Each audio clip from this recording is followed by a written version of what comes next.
Hello friends, তোমরা সবাই কেমন আছো? আমি তো খুব ভালোই আছি। তো সত্যি বলতে আমাদের এখানে সারাক্ষণ বৃষ্টি হচ্ছে, তো একদমই মন মেজাজ ভালো লাগছে না, কোথাও যেতে পারছি না। তো আজকের একটু মনে হলো যে ঠাকুরখানে যাব।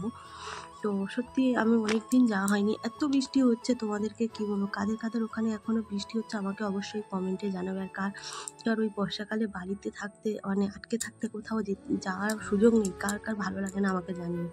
আমার তো ভালো লাগছে না। তো আজকে একটু বৃষ্টিটা কমেছে, তো ঠাকুরথানে যাবো একটু বসতে।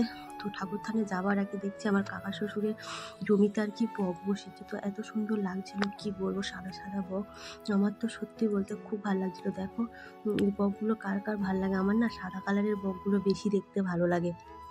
তো আমার এত ভালো লাগছিল, তো তোমাদের সাথে শেয়ার না করে পারলামই না। তো দেখো এই বকগুলো আমাদের কাকা শ্বশুরের ওখানে আর কি বসছিল, তো আমি আরও জুম করে দেখছিলাম, আমার এত ভালো লাগছিল। আরেকটা আছে সাদা কালো, ওটাতেও দেখতে বেশি ভালো লাগে, বাট সাদাগুলোতে একটু বেশি ভালো লাগে। আমার সাদা কালারটা একটু বেশি পছন্দের জিনিস, সাদা আর কালো। তো কার কার আমার মতো সাদা কালো কালারের পছন্দ, মানে আমার মতো পছন্দ কার বলো। তো গেছিলাম আর কি ঠাকুরথানে, তো বসেছিলাম, হঠাৎ দেখছি আকাশটা পরিষ্কার হয়ে যাচ্ছে। তো আকাশটা এত সুন্দর লাগছে যে কি বলবো তোমাদের। কার কার এরকম আকাশ ভালো লাগে আমাকে অবশ্যই পার্সোনালি কমেন্টে জানিও।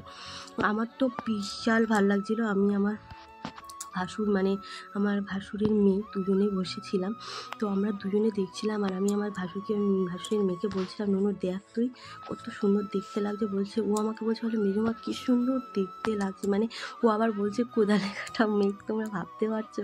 তো আমার তো বিশাল ভালো লাগছিলো, আকাশটা এত ভালো লাগছিলো যে কি বলবো।